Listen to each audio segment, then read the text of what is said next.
Salams and welcome in part 2 of Ramaphosa versus Trump. I think, following the previous video, I think the important point that the South African delegation made to President Donald Trump and Elon Musk, and with this thing about so-called inverted commas genocide that's happening in South Africa. Yes, we agree that some white farmers have been killed. But let's leave aside the word white for a moment. Let's ask ourselves the question, how many people in South Africa are being killed? South Africa has got the highest murder rate in the world. The majority of the people who are being killed are blacks. Blacks. Black on black violence. Yes, there are people, and it's very sad, where white farmers are living in fear in some areas. Yes, that's true. But there have also been black farmers who have been killed, but that does not get the news headlines. There have also been black farm workers who have been assaulted and killed. That does not get into the news headlines. So we need to understand first and foremost, if there is a concerted campaign specifically at the whites, and I don't think that is the case. I think we must give honor and we must give credit where credit is due. When Nelson Mandela and the veteran ANC veteran leadership, the reason that they had the CODESA, which was a negotiated peaceful settlement between the white and the black, the Indians and the coloreds, to remove apartheid, the fundamental rule there was, we don't want revenge.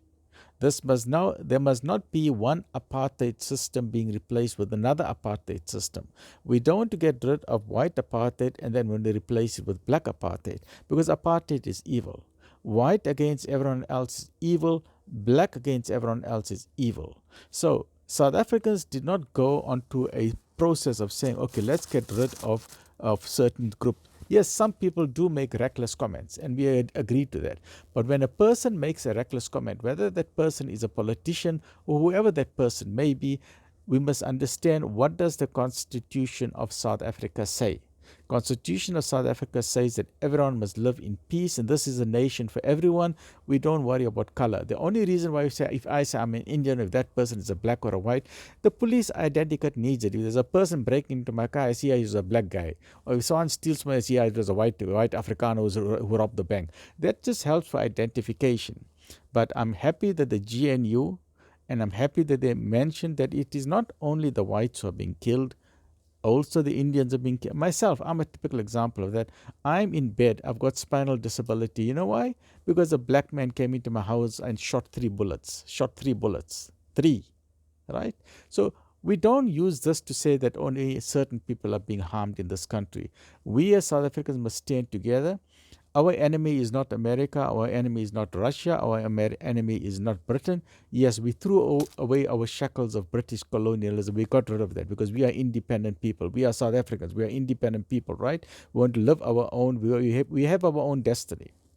But at the same time, we need to form alliances because no man is an island. We need to form partnerships with the global leaders. We need to make South Africa a first world nation because we got the wealth under the ground. So we need to tell China to help us, Russia to help us, whoever, if America can help us, whoever it is. But at the end of the day, we need our independence. Even if we go to Starlink, we don't want tomorrow if Elon Musk, and look, I like the man, Elon Musk. I don't have anything against him. But tomorrow if Elon Musk has a headache, he says, I don't like South Africa, and he switches off Starlink, what do? We must no longer be hostages to other nations. Why don't we develop our own Starlink? And why don't we develop our own TikTok and our own YouTube? We need to be independent.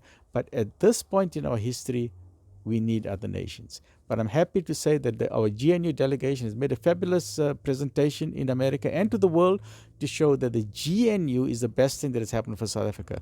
The ANC, let's face it, the ANC for 30 years has not done a good job. People in South Africa are suffering.